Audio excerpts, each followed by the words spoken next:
Bom, a aula hoje, o que eu vou fazer é o seguinte, eu vou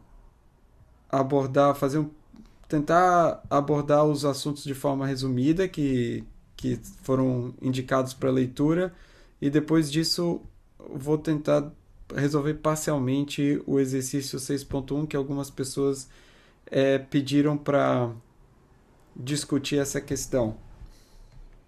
No capítulo No capítulo 6 a gente começa a falar sobre escoamento viscoso, tá?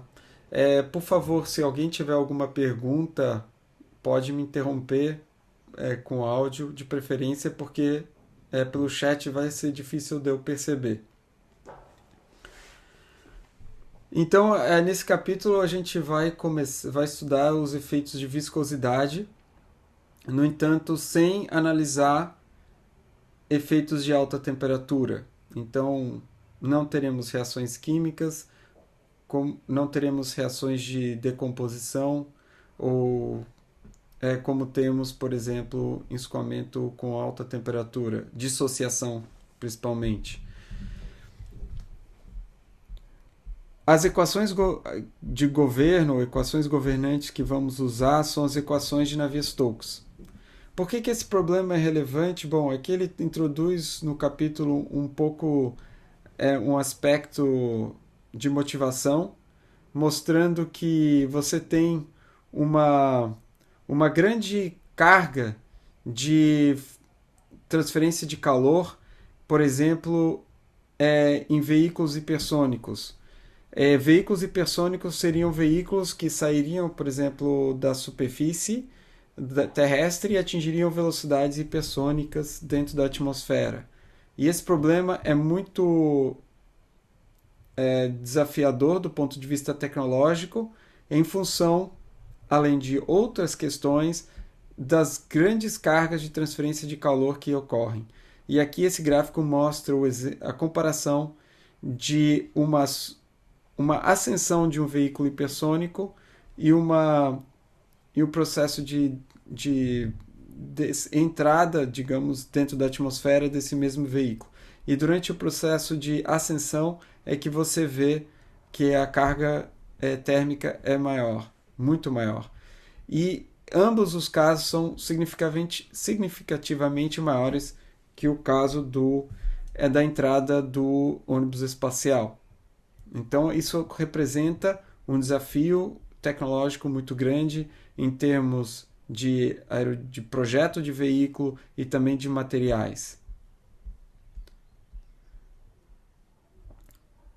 O outro aspecto que é importante mostrar é a questão da combinação de um efeito de número de Mach elevado com número de Reynolds baixo.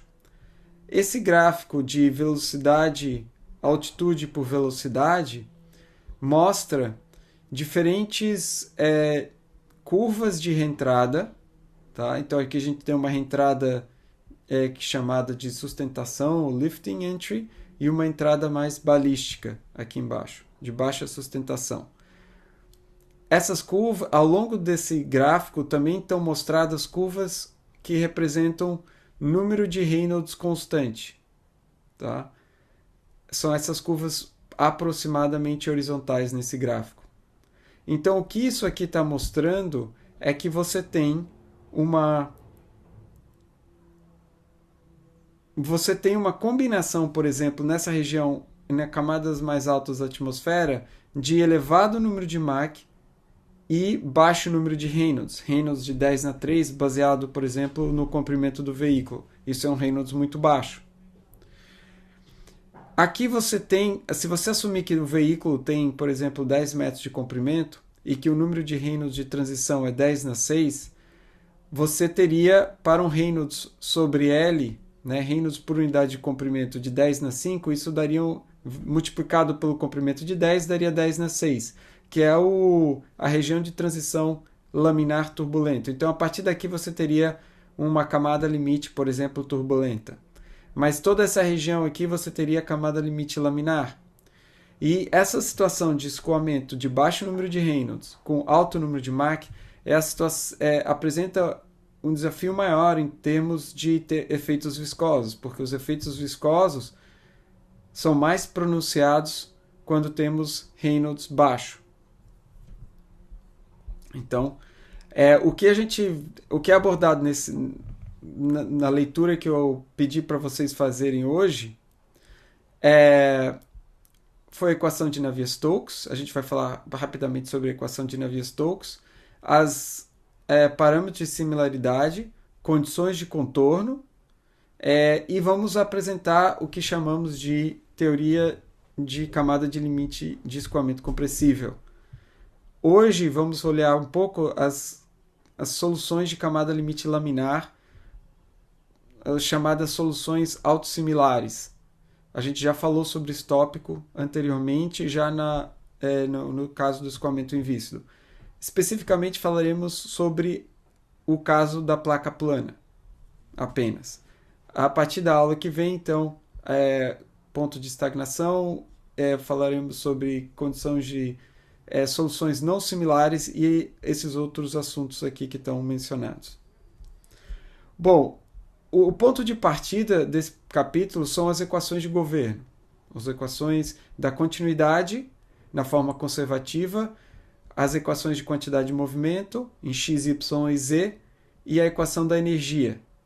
Essas equações vocês já aprenderam em mecânica dos fluidos. Até agora, a gente não estava considerando esses termos viscosos.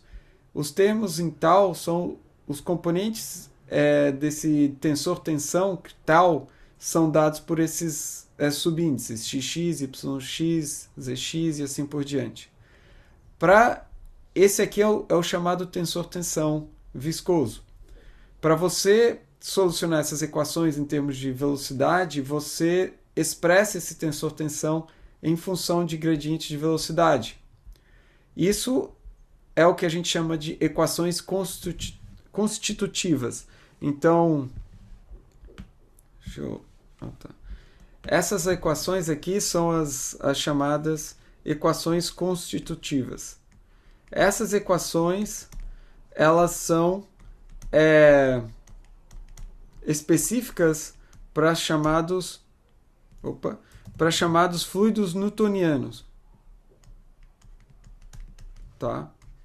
Então, isso aqui são fluidos newtonianos.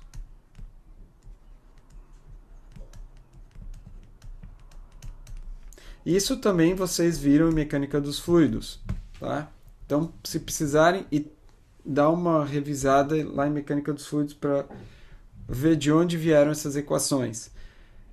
Tipicamente, a gente assume nessas equações que isso é o coeficiente de viscosidade chamado Bulk aqui, nos tensores, nas tensões viscosas normais. A hipótese de Stokes diz que lambda é igual a menos 2/3 da viscosidade dinâmica μ. Tá? Então, veja, lambda é um número negativo. Isso aqui é o divergente do campo de velocidade, né? Bom, então isso é basicamente o ponto de partida que vamos assumir agora. E também temos uma equação da energia aqui. Tá? E aqui já foi substituído a lei de Fourier. Tá? Então, esse termo aqui, muitas vezes, ele é escrito como menos divergente de gradiente de K, gradiente de T. Ou menos divergente de Q, que aqui não é o Q ponto, mas um vetor fluxo de calor. Isso aqui é vetor fluxo de calor. Onde Q é dado por menos K, que é a condutividade térmica, gradiente de T. E isso aqui é a chamada lei de Fourier. Tá? Então, essa é uma equação empírica também, que você substitui aqui e resulta nesse termo aqui. A gente tem um termo de trabalho, de pressão, e tem os termos de trabalho viscoso. Então, somando todos isso aqui, você tem isso aqui vai ser igual à variação de energia interna mais energia cinética ao longo do fluido, do movimento do fluido. Tá? Então, essas são as equações iniciais. O que é feito em seguida? Você pode adimensionalizar essas equações por valores de referência.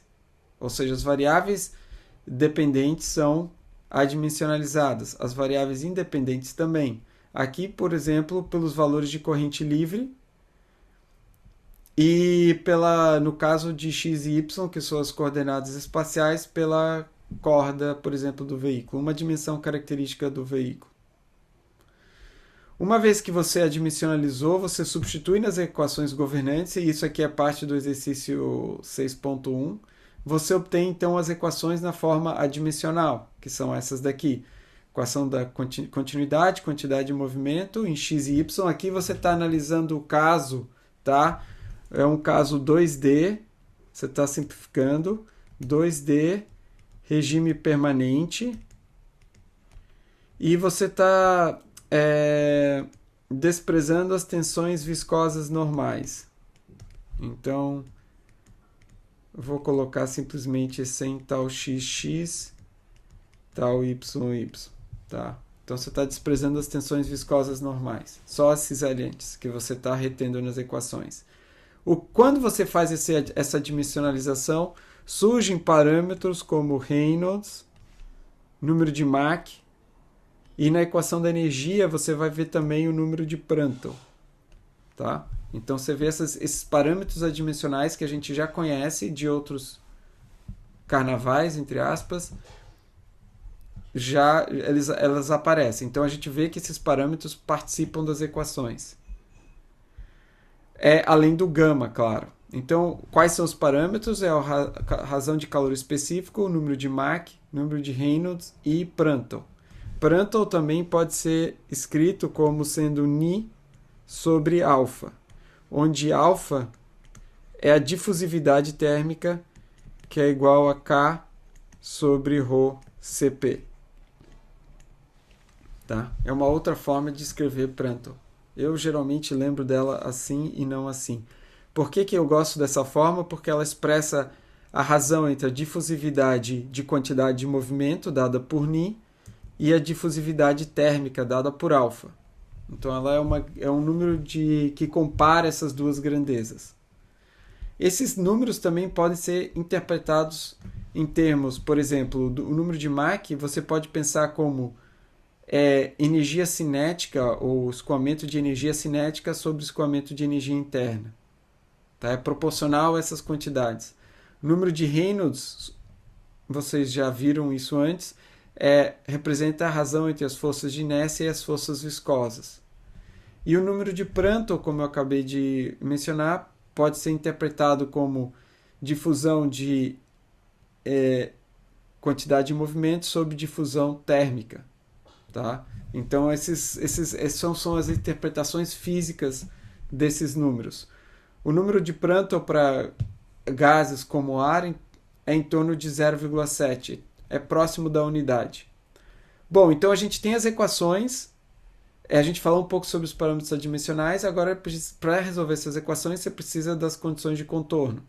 Agora, ao contrário do que a gente fazia em escoamento invícido, a condição de contorno é a de não escorregamento. Ou seja, a velocidade na parede é igual a zero. A não ser que você tenha alguma forma de injeção de fluido na parede, que pode ser, por exemplo, escoamento. Você pode ter algum controle de camada limite, você pode ter ablação. Então, em algumas situações, você pode ter uma componente vertical, mas ela tem que ser especificada. Outras componentes, no caso da equação da energia, a gente pode ter diferentes condições de contorno também. Uma delas é a temperatura prescrita na parede, T igual a TW. Essa condição, na verdade, não é muito comum, porque, em geral, você não sabe qual que é a temperatura na parede, e a temperatura na parede sai do resultado da solução das equações.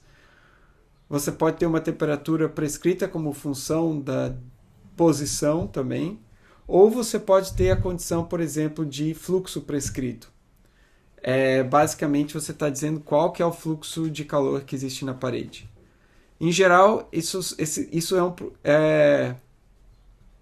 sai também da solução do problema. Existe uma condição de fluxo prescrito que é a condição adiabática, ou seja, você diz que a tua parede está isolada, isso quer dizer que não entra calor na parede. Tá? Então essa é uma solução também.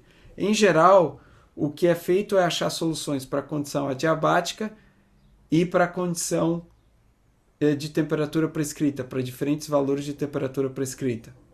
Porque essas soluções são mais fáceis de obter. Se você não tiver essa condição de contorno prescrita, você tem que usar uma condição de contorno do tipo de fluxo na parede e resolver o problema dentro do material, o problema de condução dentro do material. Aí, uma vez que você tem o fluido, por exemplo, aqui escoando, e você tem o material sólido ou aqui dentro, para dentro da superfície, né, para além da superfície, você soluciona as equações de condução de calor aqui dentro dessa superfície e você iguala o fluxo de calor na interface entre os dois. Então aqui você vai ter um QW, que é do problema convectivo, e vai ter um QW aqui, que vai ter que ser vou botar QS aqui, que é o que entra dentro do sólido. E esses dois fluxos têm que ser iguais na interface. Tá?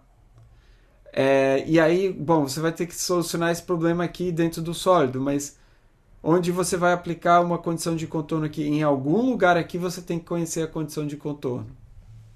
Tá? Em algum lugar aqui dentro você tem que conhecer a condição de contorno. Então, mas no caso aqui o que é feito é simplesmente analisar os casos de parede adiabática e temperatura prescrita.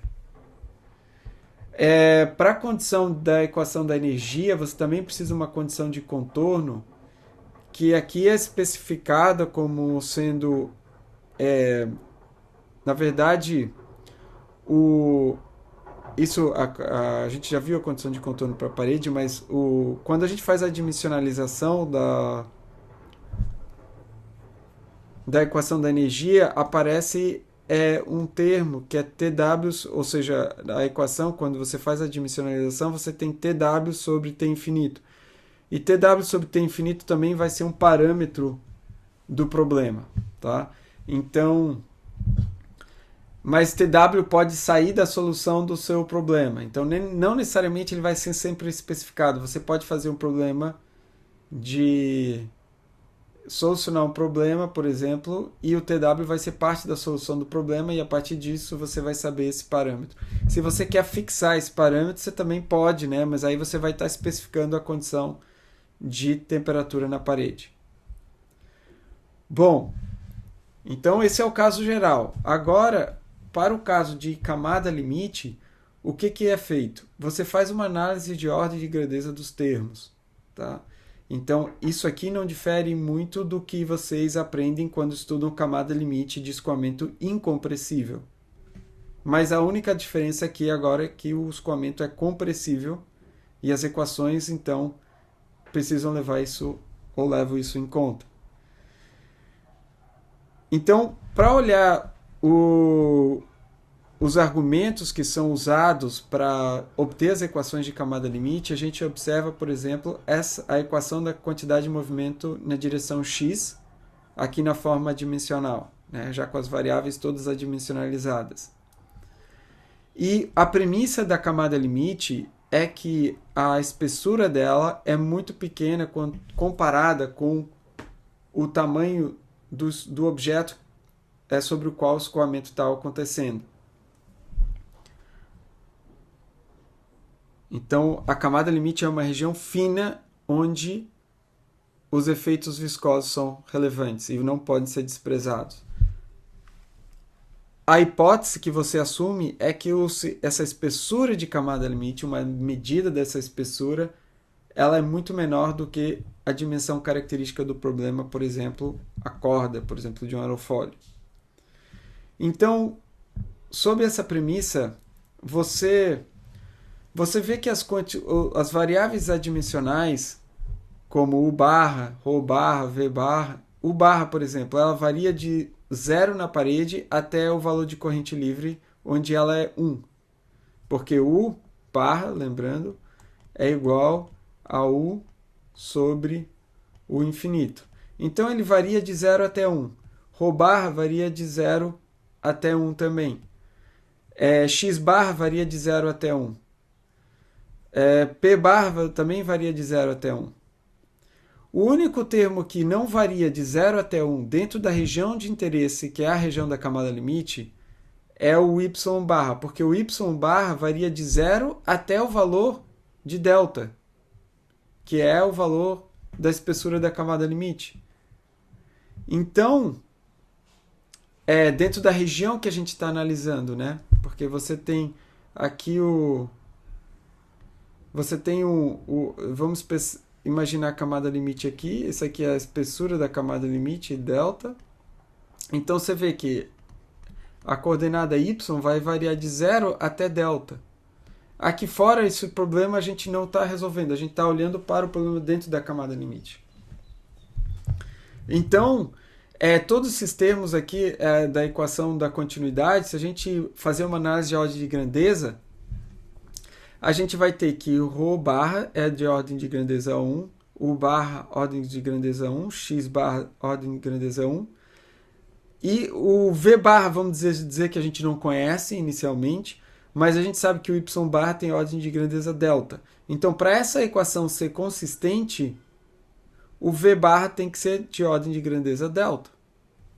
Tá? Então, você tem que V barra vai ser, ou V, vai ser de ordem de grandeza delta. Porque aqui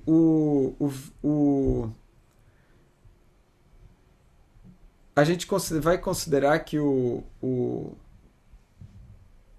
basicamente V barra vai ser, ou V vai ser de ordem de grandeza delta. Então, quando você olha os termos da equação, agora na quantidade de movimento, a equação da quantidade de movimento, esses daqui, sabendo qual que é a ordem de grandeza do termo V barra, você tem que todos os termos aqui esse termo aqui vai ter tudo ordem de grandeza 1. Esse termo daqui, veja, o ordem de grandeza de V barra é delta, mais y barra também é delta, então os deltas cancelam e você tem ordem de grandeza 1 também. O termo del P dx é a ordem de grandeza 1. E esse termo aqui viscoso em y, você tem um delta aqui, ordem de grandeza delta, mas o V barra também é ordem de grandeza delta, então cancela e fica ordem de grandeza 1. O resto dos termos, o x barra e o mi barra, tem ordem de grandeza 1. Aí você tem esse outro termo aqui, que é um termo viscoso também em y. Aqui você vai ter dois y's embaixo, então ordem de grandeza 1 sobre delta ao quadrado. E em cima tem tudo ordem de grandeza 1. Aí quando você analisa a ordem de grandeza da equação da quantidade de movimento, você vai ver que esses dois primeiros termos são esses daqui. Aí você tem 1 sobre gama m infinito ao quadrado, que é o dp dx, que é esse termo aqui. 1 sobre Reynolds, e aí você tem o termo viscoso em x e o termo da velocidade v e o termo viscoso da velocidade u. E o que dá para perceber nessa equação lembra, delta é um termo muito pequeno, tá? Delta é um termo muito pequeno.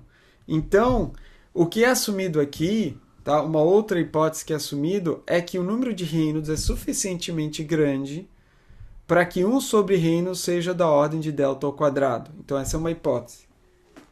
Então, a gente está considerando números de Reynolds elevados. Então, se 1 sobre Reynolds ou pelo menos é suficientemente grande para que ele seja igual à ordem de delta ao quadrado, você vai ter delta ao quadrado multiplicando aqui, certo? E quando você multiplica esse termo com esse e esse aqui, você vai ter que esse aqui vai ser ordem de delta ao quadrado e esse aqui vai ser a ordem unitária, ordem 1, o resultado, né?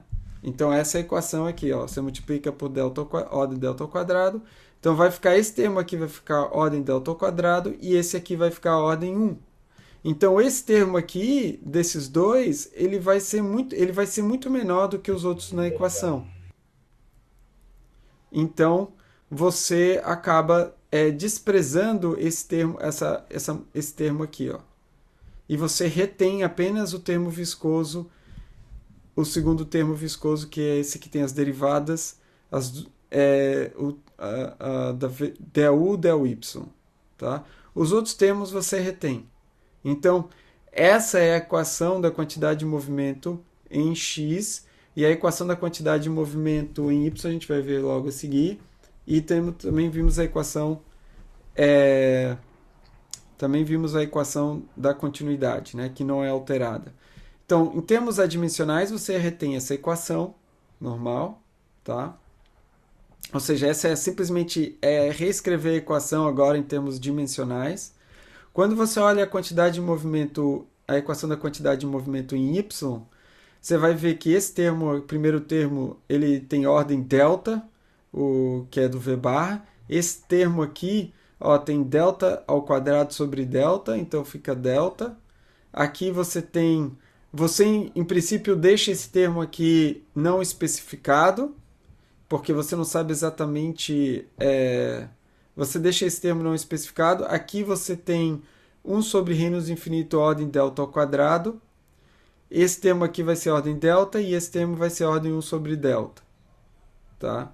Então, se você olhar essa equação, você tem termos de ordem delta ou ordem delta ou maior do que esse aqui vai ser delta e esse aqui vai ser delta ao cubo.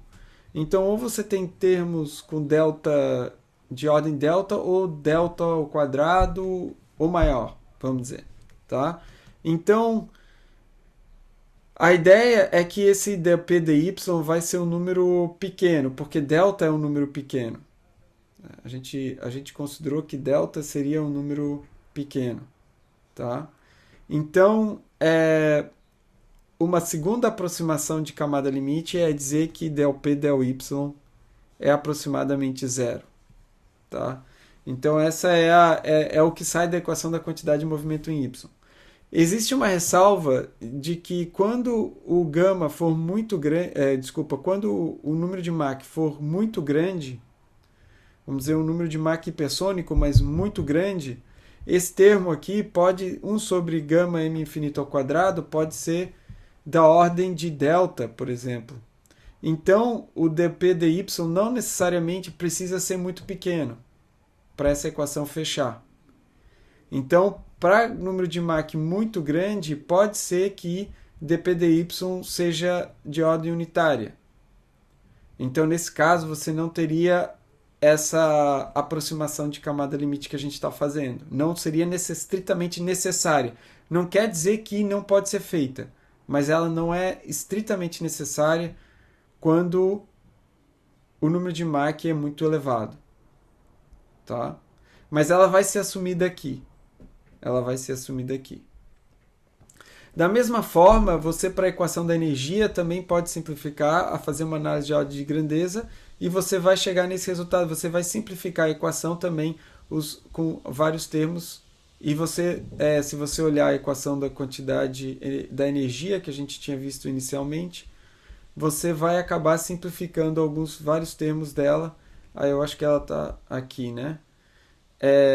Essa equação aqui, você acaba simplificando vários termos, você vê como ela é grande nessa equação 6.10, mas depois de você vai desprezar esses termos de derivada em x, basicamente todos. Então esse termo em y também acho que vai ser simplificado. Essas derivadas aqui em x, você basicamente retém mais as derivadas em y, mas quando você fizer tudo isso, você obtém então essa equação aqui, a equação da energia, aqui simplificada. Tá? Aqui ele ainda reteve a derivada da pressão em x. Bom, então as equações, resumindo, as equações agora, né, de camada limite são a equação da continuidade, Lembra, o que, que a gente está assumindo aqui? A gente está assumindo que delta é muito menor do que C, e 1 sobre Reynolds infinito é da ordem de delta ao quadrado, pelo menos. Tá? Então, essas são as hipóteses que estão sendo assumidas aqui. Então, isso nos dá quatro equações. Na verdade, a equação da quantidade de movimento em y me diz que a pressão só é função da distância x, porque dp dy é zero. Então, a pressão ela é imposta sobre a camada limite. Então, se você imagina, né, você tem a camada limite aqui, novamente, você tem uma pressão PE externo à camada limite, chamada PE, que é uma função de x, e ela vamos colocar aqui, isso aqui é o y, né, e aqui eu tenho x.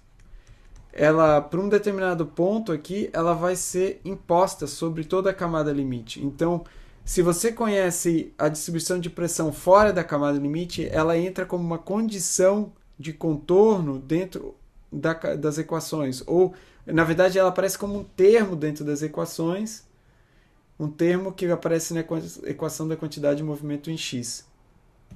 Mas como que você obtém esse PE? Por exemplo, você pode fazer uma solução de escoamento invícido, e a partir desse PE, dessa solução de escoamento invícido, você vem para a equação de camada limite e você insere esse valor aqui, que você vai já ter conhecido pela solução do escoamento invícido. Então, veja quais são as variáveis. Você tem ρ, u, as variáveis dependentes que você quer determinar, ρ, u, v, você tem h e temperatura. Então, você tem 5 variáveis que você precisa. E você tem 3 equações, porque, na verdade, essa equação é que te dá esse termo aqui. Então, você tem 3 equações e você precisa de 2 relações adicionais. Uma delas pode ser a equação de estado e também uma forma de relacionar a entalpia com a temperatura, uma quinta equação. Então, você tem com isso 5 equações e 5 incógnitas. E você agora pode solucionar com as condições de contorno, que é o que a gente vai ver agora, que você pode solucionar então esse sistema de equações. Condição de contorno de não escorregamento ou temperatura prescrita ou condição adiabática na parede. E na extremidade da camada limite, a gente vai considerar que, ou seja, o y para a gente, quando tende a infinito, vai ser a extremidade da camada limite. Então, quando y tende a infinito, o u vai tender ao UE, que é o valor fora da camada limite, e t vai tender a TE. Essas são as condições de contorno que a gente tem. Tá? Então, com isso, a gente estabelece o conjunto de equações e condições de contorno necessário para solucionar o problema. Essas equações de camada limite, elas admitem, em alguns casos, soluções autossimilares. Soluções autossimilares, a gente já falou sobre isso, são equações que quando você consegue expressar as equações diferenciais parciais em termos de uma variável chamada variável de similaridade, que faz com que as equações se tornem equações diferenciais ordinárias. E você consegue transformar o seu problema num problema de equação diferencial ordinária, onde a solução depende dessa variável. A solução depende dessa variável adimensional, ou variável de similaridade. Então, aqui você está mostrando, você faz uma transformação de variáveis, né, para uma variável, em vez de, por exemplo, para diferentes posições x, em geral, eu vou ter perfis diferentes de velocidade, como função de y. Tá? Então, isso aqui representa 2 posições x. Agora, se eu fizer nessa variável transformada, xi e eta, pode acontecer para que diferentes posições xi eu tenho o mesmo perfil quando eu faço em termos de eta. Então, Essa é a vantagem da variável da solução autossimilar, é que você consegue condensar soluções numa única solução. Você consegue colapsar todas as possíveis soluções numa só, em termos dessas variáveis de similaridade. Então a ideia aqui é definir qual que é a sua variável de similaridade. Então isso não é necessariamente dado para você. Então aqui a gente está usando o resultado de pessoas que investigaram esse problema e propuseram a variável de similaridade. Uma delas é xi, que é a integral de 0 até x de ρe, ue, μe dx. Ou seja, veja, e esses valores todos aqui só dependem de x, tá? Não dependem de y, porque são os valores externos à camada limite. Então, xi, eu posso escrever que xi é uma variável, né? Xi é uma função de x. Isso é pela própria definição.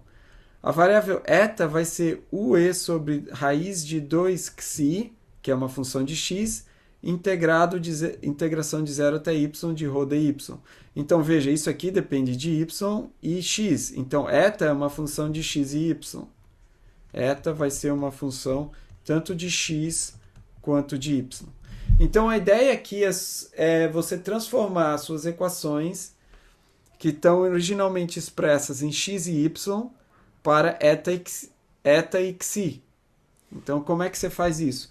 Bom, para fazer isso, você tem que transformar primeiro as variáveis independentes usando a regra da cadeia, tá? Porque você quer transformar as variáveis, as derivadas em x para derivadas em xi e eta.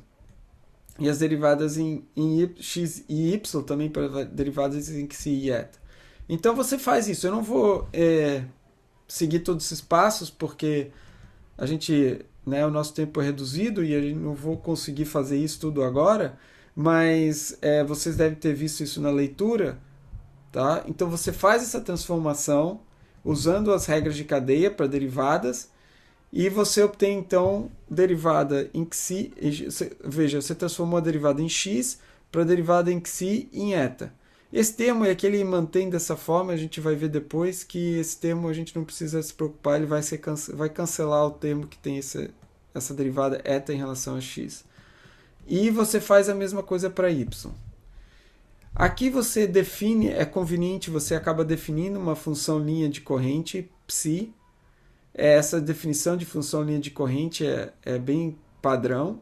E você então substitui essas definições na equação da quantidade de movimento. Você então, lembra, isso aqui nada mais é do que ρu. Isso aqui nada mais é do que ρv. Tá? Então é basicamente a mesma equação da quantidade de movimento. Agora você definiu uma função linha de corrente.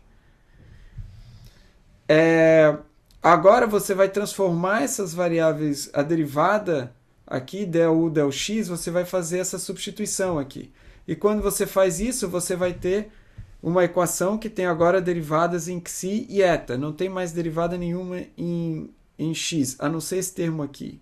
Tá? Mas esse termo aqui, ele não trabalhou essa derivada porque no final elas vai cancelar. Tá?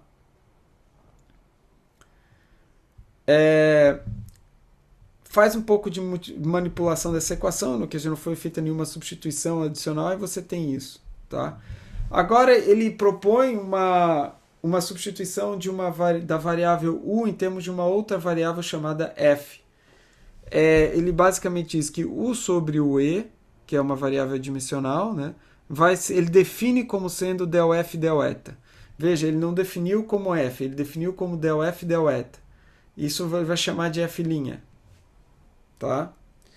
Então, isso é a etapa que ele chama de transformação das variáveis dependentes. Primeiro transformou as variáveis independentes, que era x e y, agora transformou as variáveis dependentes. Tá? Então, quando você faz isso, a partir da definição, você consegue obter esses termos aqui, ó, por exemplo, du, del xi e du, del eta. Você consegue obter du, del xi e du, del eta, em função dessa variável f. Tá? Existe uma relação entre f e xi. Entre f e psi. E essa relação é dada pela própria definição. Então, você tem aqui, por exemplo, essa equação. Se você olhar essa equação aqui, ó, você substituiu o del psi del y, substituindo o y por essa expressão aqui, o del y. Então, e substituir o U pela relação com F, que ela tem aqui, U é igual a UE vezes F', você vai ter essa equação aqui. Essa equação relaciona F' e psi. Essa equação pode ser, inclusive, simplificando a equação, ela fica dessa forma, e você pode integrar essa equação em eta. Quando você integra essa equação em eta, lembrando que F' é df de eta, você vai ter esse resultado aqui, e xi é só uma função de x, você está integrando em eta, na verdade.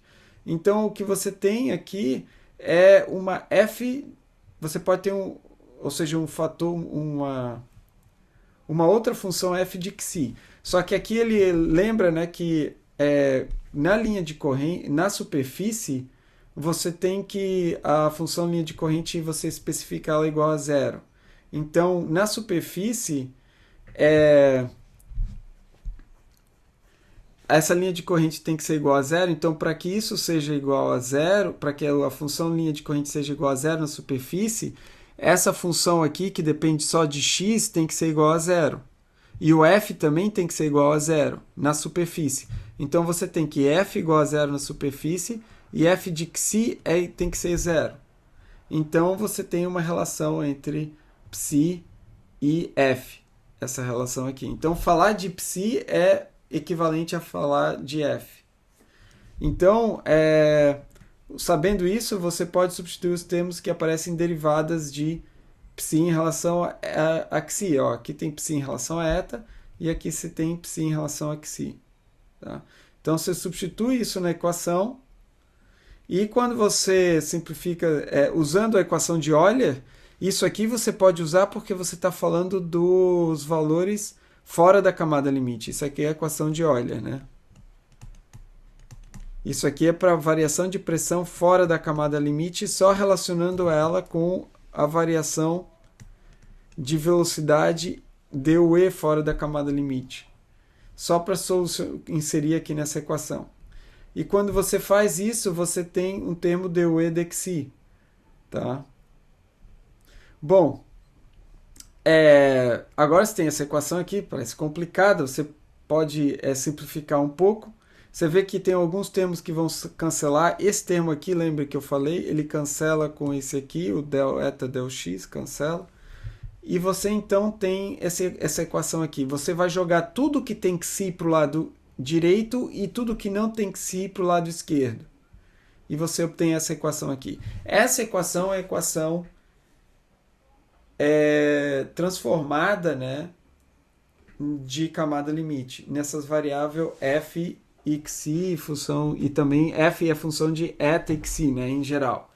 Então, a gente ainda tem, agora a gente tem que escrever, né, as equações de contorno. A equação em y vai simplesmente ficar del P del eta igual a zero. Você pode fazer a mesma coisa para a equação da energia, que é para a equação de quantidade de movimento. A equação da energia vai dar esse resultado aqui, tá? Isso aqui eu acho que é o exercício 6.2. É chegar nessa equação aqui. As condições de contorno, algumas delas a gente já viu. Uma delas é que o F na parede, né? F é igual a zero e o F' também vai ser igual a zero, porque F' está diretamente relacionado com a velocidade, lembra? U sobre o E é igual a F'. Então, F' tem que ser igual a zero, porque U é igual a zero. E o valor de G na parede aqui está relacionado com a entalpia. Lembra? G é H sobre HE, então está especificando um valor de G, seria relativo a, por exemplo, se você tivesse uma temperatura de parede fixa, ou você pode usar a condição adiabática, que seria G' igual a zero.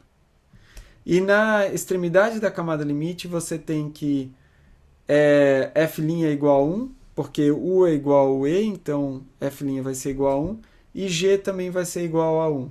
Então, veja, você tem uma equação diferencial ordinária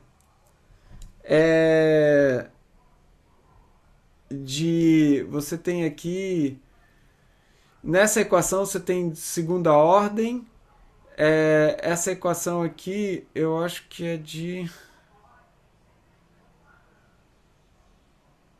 A equação para G, se eu não me engano, deixa eu ver.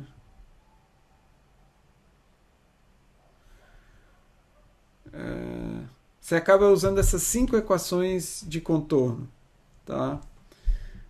Para solucionar essa equação aqui. Deixa eu ver se isso aqui é segunda ou terceira ordem. Ah, tá vendo? Isso aqui é terceira ordem. Então você tem derivada 2 linhas, linha. Então essa é uma equação diferencial de terceira ordem, derivada em linha, e essa daqui de segunda ordem. Então são 5 condições de contorno que são dadas por essas equações aqui. Tá? Então, em geral, essa solução não necessariamente vai ser autossimilar. Tá? Aqui ele mostra como você pode expressar também a coeficiente de atrito e coeficiente de transferência de calor em função também dessa solução que você obtiver para a equação da camada limite. Tá? Então você pode expressar o CF dessa forma e o próprio coeficiente de Stanton, o número de Stanton que está relacionado com a transferência de calor também está expressa em função da solução que você obteve para a função G. Então, se você conhecer a solução f e as derivadas e a função g e as derivadas, você tem o número de Nusselt, por exemplo, você tem o coeficiente de atrito, CF, e você tem o número de Stanton. Tá? Então, ele encerra o assunto de hoje, era para calcular, para obter a solução no caso de uma placa plana. Então, essas equações são para a solução mais geral de camada limite compressível. Se você especializar isso para uma placa plana, considerando que a velocidade UE é constante, ou seja, você não tem gradiente de pressão na direção da placa, temperatura E constante, ρE constante, e a temperatura, por exemplo, constante na parede ou adiabática, as equações são simplificadas. E você tem esse conjunto de equações, equação da quantidade de movimento e equação da energia. O que ele faz aqui é dizer o seguinte, eu vou assumir que F só depende de eta. Então, o que acontece com as equações se F só depende de eta e não depende de Xi? Então, o lado direito vai desaparecer dessa equação e dessa também. Se F só depende de eta e não depende de... Quer dizer, esse termo aqui, você passa ele para o lado esquerdo da equação, ele vai para cá, e você tem então a equação aqui, ó, primeira equação da quantidade de movimento em x, e a segunda equação da energia, você tem, esse termo vai para o lado esquerdo, e você tem essa equação. Veja, essa equação, quando eu assumo que F só depende de eta, o resultado é consistente com essa hipótese, porque não aparece nenhuma dependência de Xi nessas equações. Qualquer dependência de Xi sumiu. Então, a gente tem, isso aqui é um conjunto de equações diferenciais ordinárias agora, porque a única variável independente é o eta. Tá? Então, essas equações podem ser solucionadas numericamente. Tá? E o método que geralmente é usado para solucionar essas equações é um método chamado de Shooting Method, em que você começa integrando a partir da parede, onde você conhece que f é igual a zero, e f' também vai ser igual a zero, mas você estima você chuta o valor de f2' e o valor de g', e você começa integrando as equações na direção de eta. E você faz isso para eta muito grande. Se o valor de eta que você obtém, à medida que você vai aumentando o eta, se você quer que o f', quando o eta tende a infinito, ou valores grandes, você tem que ter que F tende a 1 e G também tende a 1. Tá? Se isso não acontecer, você tem que voltar e assumir dois valores diferentes, novos valores para F2' e G' na parede. Tá? E aí você itera, é um processo iterativo, até você convergir. Tá? Em geral, você assume valores entre 0,5 e 1 para tanto F2' quanto para G'. Tá? E aí você obtém uma solução numérica para o seu problema. Só que você aplicando as condições de contorno que você iniciou. Né? Isso aqui está basicamente dizendo aquilo que eu falei em palavras. Tá? Então, para esse problema aqui de placa plana, você tem que o CF é dado por essa expressão. Então, veja, você obtém CF a partir da solução, porque se você obteve a solução para F, numérica no caso, você consegue calcular o valor da derivada. Inclusive, você usou isso como uma estimativa para poder fazer a integração. E da mesma forma, e aí a ideia aqui é comparar por exemplo, o caso de CF desse problema com o caso incompressível, que é dado por essa equação aqui. Isso aqui vem da solução de Blasius. Então, isso aqui vem de Blasius. Solução de Blasius, que vocês já conhecem. Tá? Então, o que você dá para comparando aqui, em termos de Reynolds, a dependência é a mesma. Mas esse termo todo aqui vira uma constante no caso incompressível. Então, isso aqui, na verdade, ele tende a convergir para isso quando o número de Mach tende a zero. É isso que a gente espera. Então, ele faz mostra que esse coeficiente vai depender da função de Mach, do número de Mach, de Prandtl, de gama e da razão entre a temperatura na parede e a temperatura fora da camada limite. E a mesma coisa você pode fazer para o número de Stanton, tá? E ele compara também com o caso incompressível, tá vendo? A dependência em termos de Reynolds é parecida, é a mesma. Mas aqui você tem uma outra dependência aqui, que vira 0,332 vezes Prandtl na menos 2/3 no caso de escoamento incompressível. Tá? Então isso aqui vai também ser uma função, esse coeficiente que aparece vai ser uma função de todos esses parâmetros. Existe em escoamento incompressível, você tem que, se você comparar o número de Stanton e o coeficiente de atrito, vocês vão ver que ela é relacionada pelo número de Prandtl. E se o número de Prandtl for igual a 1, então basicamente, tendo o coeficiente de atrito, você tem o número de Stanton. Então, você solucionando o problema de transferência, o problema hidrodinâmico, você tem a solução do problema de transferência de calor. Isso é chamado de analogia de Reynolds. Tá? Aqui, no caso compressível, você vai ter uma razão entre essas funções aqui, G e F, que dependem de todos esses parâmetros. Então, não existe uma relação bonitinha como você tem em escoamento incompressível. Só que você pode fazer isso, obter a solução aqui numericamente, por exemplo, variando o número de Mach. E é isso que é mostrado aqui, inclusive. Então ele apresenta algumas soluções de camada limite. É importante notar o quê? Que você tem, quanto você aumenta o número de Mach, a espessura da camada limite cresce muito. Tá? Então veja aqui como tem um efeito significativo sobre a espessura de camada limite e o número de Mach. Aqui você tem o caso de uma parede adiabática. Aqui é o perfil de temperatura da parede adiabática. Note que a derivada aqui na parede é zero, como tem que ser no caso adiabático. Aqui você vê que a temperatura dentro da camada limite aumenta muito com o número de Mach, o que também está diretamente relacionado com o espessamento da camada limite.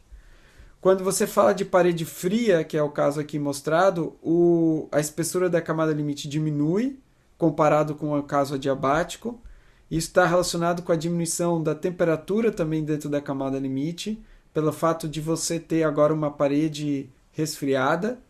Note que você tem também um pico de temperatura dentro da camada limite, ou seja, os efeitos de viscosidade dentro da camada limite fazem a temperatura dentro delas ter um máximo, e esse calor então vai tanto para o escoamento fora da camada limite quanto para a parede, que é resfriada. Então você tem um fluxo de calor para cá e também para cá, a partir dessa região da camada limite. Então, fluxo de calor para a parede e também para o escoamento externo à camada limite. Como eu tinha falado, você pode achar a CF a partir da solução e plotar, por exemplo, como função de M infinito. A tendência é que CF diminui com M infinito, com o número de Mach, e tende a aumentar com...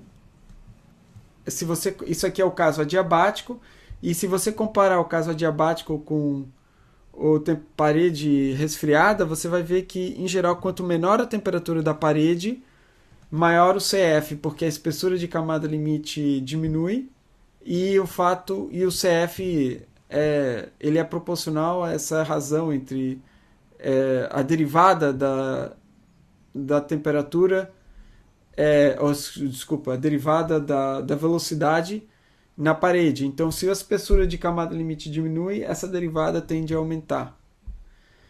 E da mesma forma, o número de Stanton, tá? Tem comportamento muito parecido, o que é esperado, porque os dois são relacionados através se espera isso, que sejam tenham comportamentos parecidos, se pelo menos a gente pensar no que a gente vê em escoamento incompressível. A outra coisa que é importante ver é que quando você tende a Mach 0, você veja, a solução tende justamente ao caso incompressível, da 0,664. Então, esse basicamente o que eu queria que vocês vissem aqui desse capítulo. Ele faz uma discussão aqui sobre fator de recuperação, que é basicamente como você relaciona a entalpia de parede adiabática e a entalpia de estagnação. E a ideia aqui é que porque nessas equações de CF, você tem aqui, ó, CH, você tem entalpia de parede adiabática. E essa entalpia não é algo que você possa obter diretamente, você tem que solucionar o problema adiabático. Então, se você souber o fator de recuperação, chamado R, você consegue relacionar a entalpia adiabática com a entalpia de estagnação, que é algo que você conhece, porque você conhece as condições externas da camada limite. Então, você, sabendo o R, você basicamente consegue usar essas equações aqui. Em vez de usar com temperatura entalpia de estagnação, você pode usar com entalpia... Cadê? Opa. Entalpia... em vez de usar a entalpia de parede adiabática, você pode usar a entalpia de estagnação. Mas você tem que ter uma estimativa para R. E aqui ele mostra que esse R varia pouco, 0,82 até 0,85 aqui. Então ele varia bem pouco e ele usa uma aproximação de que R igual a raiz de Prandtl. Então, usando essa aproximação, você facilita a sua vida, vamos dizer assim. Isso aqui é justamente a analogia de Reynolds, mostrando que também a variação desse número é próxima do valor incompressível, que é 1/2 de Prandtl na menos 2/3. Então a ideia é você obter a equação de Navier-Stokes na forma adimensional, né? Essas equações aqui. A gente quer sair dessas equações e chegar nessa forma adimensional aqui, certo? Basicamente, o que você tem que fazer é... Então, por exemplo, a equação da continuidade. Del x de ρu mais del y de ρv igual a 0. Tá? Então, a gente tem que U barra é igual a U sobre U infinito. Rho barra é igual a Rho sobre Rho infinito. Rho sobre Rho infinito. A gente tem que V barra é igual a V sobre V infinito. E a gente tem que X barra é igual a X sobre C, eu acho que foi usado, e Y barra é igual a Y sobre C. Tá? O que você faz é substituir essas definições dentro da equação. Então, del, o que é ρ? Ρ vai ser ρ barra vezes ρ infinito. E aí eu vou substituir por del x. O que é x? É x barra vezes c, certo? Mais del, o ρ de novo vai ser ρ barra vezes ρ infinito. Ah, esqueci, peraí, gente. Eu esqueci do u, né? E o u vai ser o quê? Vai ser u barra vezes o infinito, tá? Isso vai ser tudo dividido por del x, que é x barra vezes c, mais del, agora ρ, que é ρ barra ρ infinito, vezes v, que é v barra v infinito, dividido por del y. Y é y barra vezes c. Isso tudo tem que ser igual a zero. Note que essas quantidades, o infinito, ρ infinito, isso tudo aqui é c e ρ infinito, u infinito, v infinito e c são valores que a gente considera constantes. Aliás, eu acho que o v barra, desculpa, a gente divide também por v infinito, né? Deixa eu só conferir, mas eu acho que o v barra a gente também divide por v infinito. Na verdade é porque a velocidade externa à camada limite não é v infinito. Então aqui a gente divide por simplesmente por v infinito, que é na direção x. Isso é só uma dimensionalização. Então esse termo aqui vai ser v infinito e aqui vai ser v infinito. V maiúsculo, né? Infinito. Tá. Então veja, esses valores vão todos sair da derivada porque são constantes. Então você vai ter v infinito, ρ infinito sobre c del ρ barra u barra sobre del x barra mais ρ infinito, v infinito sobre c del ρ barra v barra sobre del y barra. Então, isso igual a zero. Então, veja, esses termos são repetidos, então você tem que del ρ u tudo barra del x barra mais del ρ barra v barra del y barra é igual a zero, que é a equação que era para ser obtida, né? A equação da quantidade de movimento e energia vai ser o mesmo procedimento, você só vai substituir as definições das variáveis adimensionais dentro da equação diferencial. O problema 6.2 você vai ter que seguir o mesmo você tem que seguir exatamente os mesmos passos que foram feitos e são mostrados para a equação da quantidade de movimento de camada limite, né? Você vai fazer os mesmos passos para a equação da energia. O procedimento para você chegar na equação 6.58 é o mesmo que você usa para chegar nessa equação 6.55. A única diferença é que a equação da qual você parte é diferente. E você não fala na função, você tem que usar essa função g também, que é a função adimensional da entalpia, porque a equação está escrita em termos da entalpia ali.